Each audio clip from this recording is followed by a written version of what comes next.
Good evening, students. Today we are going to take on the receipt of my mother's picture by William Cooper.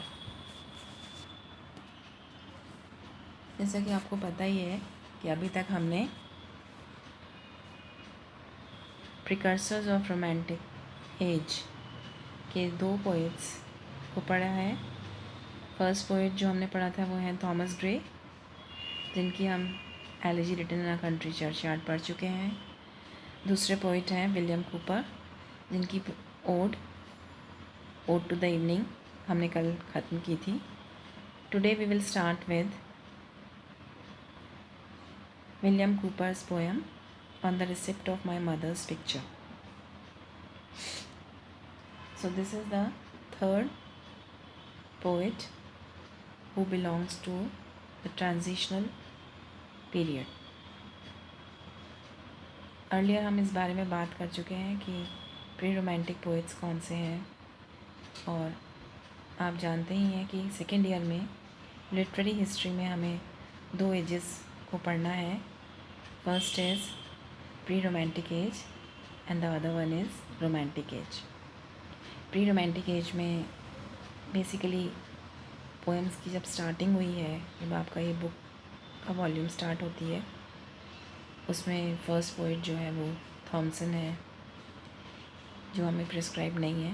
फिर second poet Thomas Gray, third is William Cooper and fourth is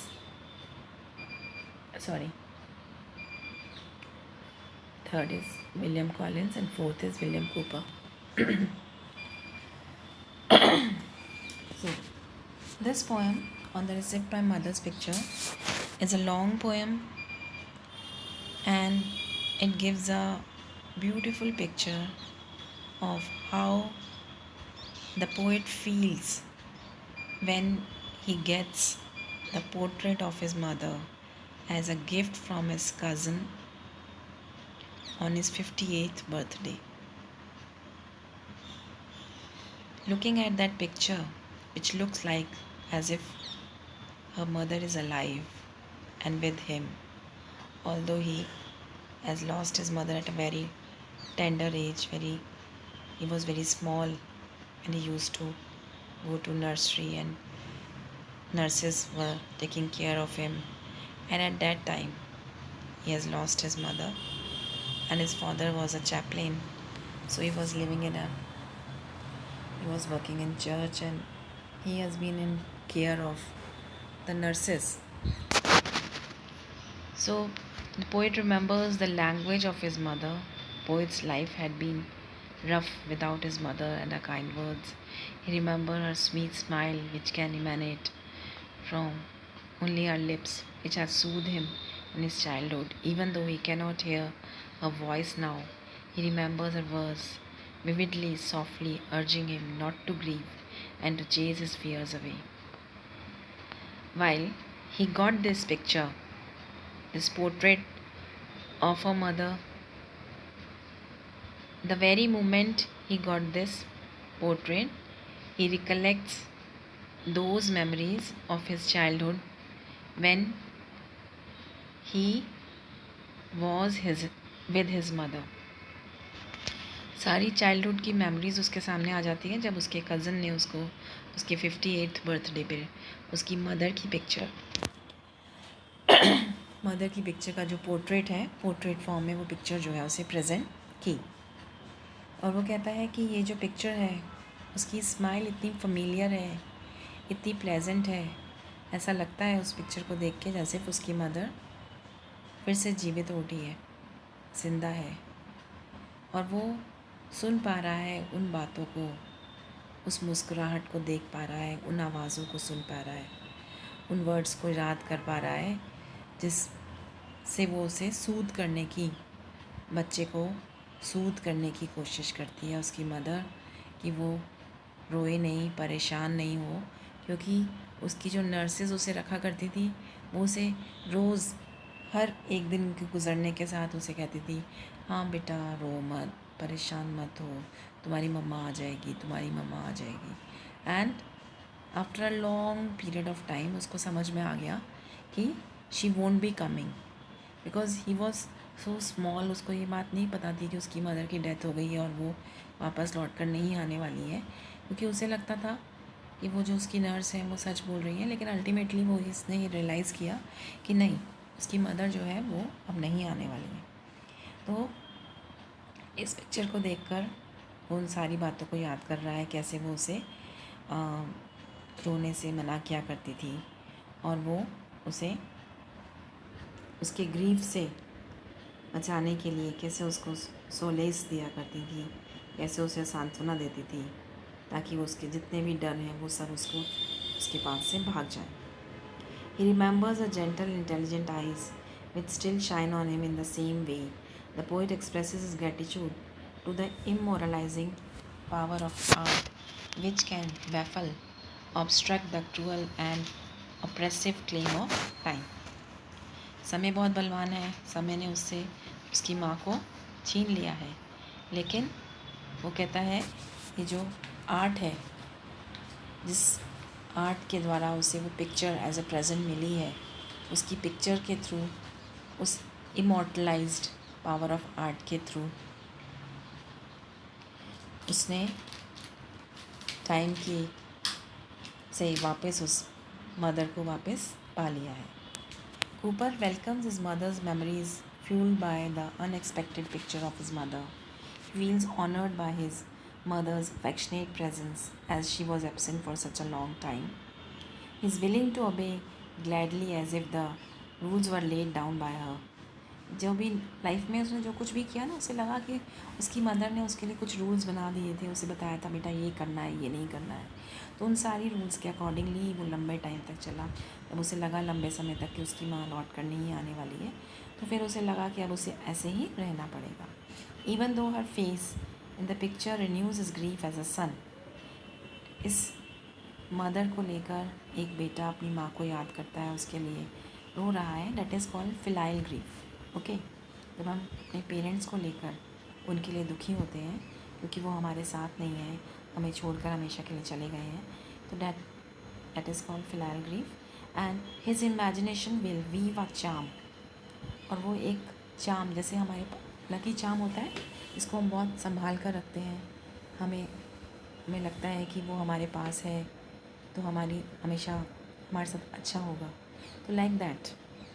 तो वो कहता है कि वो जो picture है, वो जो इमेजिनेशन है, उससे उसने एक वीवा चाम, एक जादू सा उसके चारों तरफ बुन के, एक माला सी, एक घेरा सा उसकी तरफ बन गया है चारों तरफ। And by immersing him in a heavenly dream, halcyon reverie. जब आप पोएम की लाइन देखेंगे तो वहाँ एल्सियन रेवरी ये वर्ड यूज़ हुआ है। उसका मतलब है this picture worked as a heavenly dream for the poet, though momentary in which she comes alive. चाहे वो थोड़े समय के लिए है, लेकिन उस पिक्चर को देखकर उसे ऐसा लगा एज इफ उसकी मदर जो है फिर से जीवित हो गई हैं, उसके पास आ गई हैं। The poet then reveals his plight when he lost his mother. ये बहुत ही ब्यूटीफुल पोएम है और बहुत लंबी पोएम है, क्योंकि वो अपने ग्रीफ को, अपने चाइल्डहुड के ग्रीफ को एक्सप्रेस करने की कोशिश कर रहा है। और वो अपनी प्लाइट कहते हैं वो जो जिस मुश्किल दौर से उसे गुज़रना पड़ा जब उसने अपनी माँ को खो दिया, और उसके बाद उसने अपनी मदर से वो कई सारे डिफरेंट क्वेश्चंस कर रहा है। Launches a series of questions which reveal the pain he went through during that episode. जिस दौरान उसकी माँ उसे छोड़कर चली गई जब वो छोटा बच्चा था। He asked her whether she knew about the tears he shed. Was her spirit hovering over her broken and sorrow-filled son whose life's journey had just begun? He imagines that she must have consoled him with a kiss or a tear, if souls can weep in happiness. He assumes that she is smiling in the affirmative. और जब वो उससे अपनी माँ की picture को देखकर ये क्वेश्चन कर रहा है, उसने जब ये पोएम लिखी है उसमें उससे कुछ पूछ रहा है, क्या तुम जब मैंने आंसू बहाए मेरे आसपास थी, क्या मैं जब दुख से भरा हुआ था मेरी लाइफ की जर्नी अभी शुरू ही हुई थी। वॉज अ स्मॉल चाइल्ड और उसकी मदर की डेथ हो गई।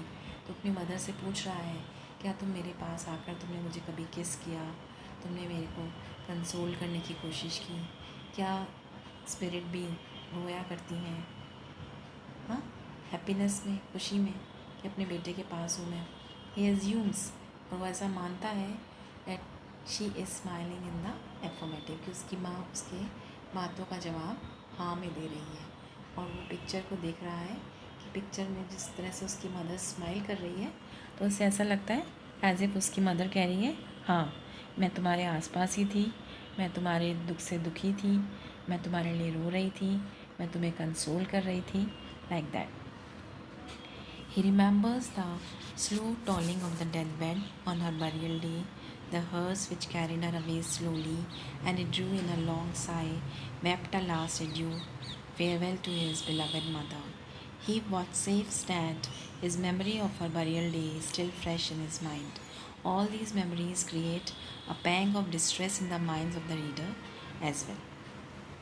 जब एक छोटा बच्चे, हालांकि वो 58 years old man, he is a grown up man now, but he is recollecting those childhood memories, अपनी चाइल्डहुड मेमोरीज़ को वो रिकलेक्ट कर रहा है।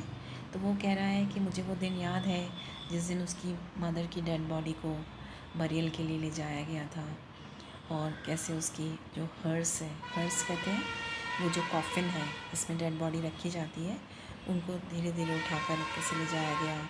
उसने बहुत ही भारी मन से अपनी माँ को अंतिम विदा कहा, और उसकी जो बिलवेड मदर है वो हमेशा के लिए उससे छूट गई। और बरियल डे की वो जो मेमोरीज़ हैं, अपनी मदर की पिक्चर को देखकर उसकी वो मेमोरीज़ जो है फ्रेश हो गई उसके माइंड में।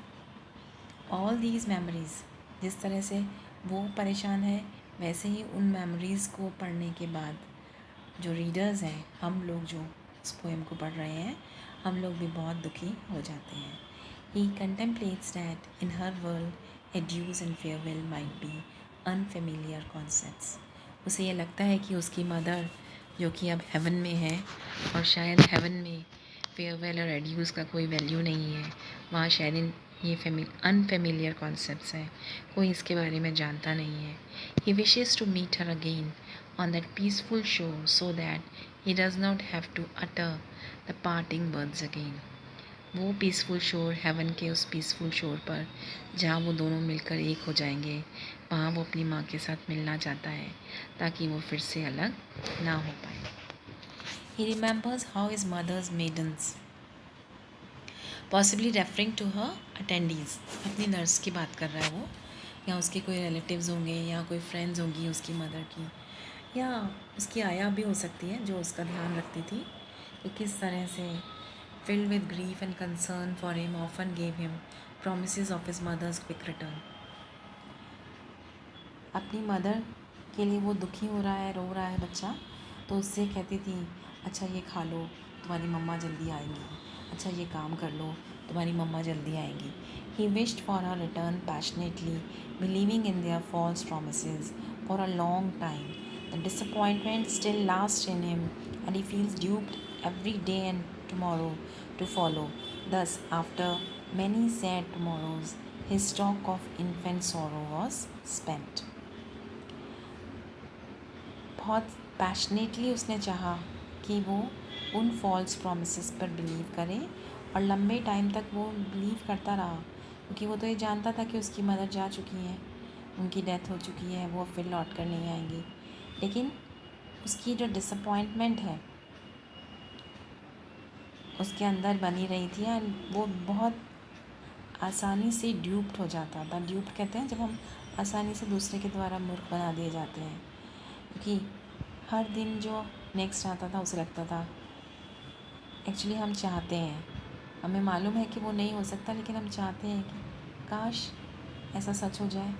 तो वो बच्चा भी हर दिन ये चाहता था कि उसकी मदर शायद लौट कर आ जाए।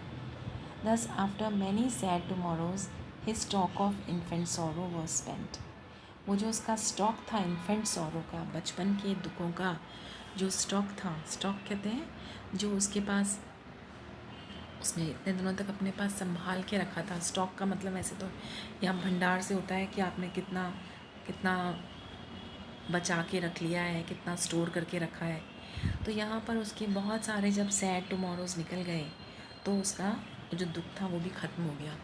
ही had to resign to his plight, अपने उस दुर्भाग्य को, अपनी उस प्लाइट को उसे स्वीकार करना पड़ा। Morning less for his mother even though he could never forget हर, माँ के लिए जो उसका रोना था वो थोड़ा कम हो गया, यद्यपि वो अपनी माँ को बिल्कुल भी भुला नहीं पाया। He then goes on to lament about the loss of his pastoral house. Poem के आगे की लाइंस में जब हम पढ़ते हैं तो वो अपने पिता को, जो उसे पेस्टोरल हाउस मिला हुआ था, because his father was a Pasteur, तो चर्च में रहते थे, वो पेस्टर थे और पेस्टोरल हाउस में वो रहता थे, तो उसके साथ उसकी बचपन की यादें जुड़ी थी उस घर से। तो वो विलाप कर रहा है उस घर के बारे में भी जो उनसे छीन लिया जाता है या उन्हें वहाँ से हटा दिया जाता है। In the place where they once live their names are not heard any more, कहता है कि वो स्थान छोड़ के हमें आना पड़ा और ये वो जगह है जहाँ अब उनका नाम नहीं, कोई नाम नहीं लेता, कोई सुनता भी उनका नाम वहाँ नहीं सुनाई देता। Children of other people walking in his nursery, he remember his gardener Robin who used to drive him to school in his bright but cheap coach while the poet was wrapped in scarlet shawl and velvet cap.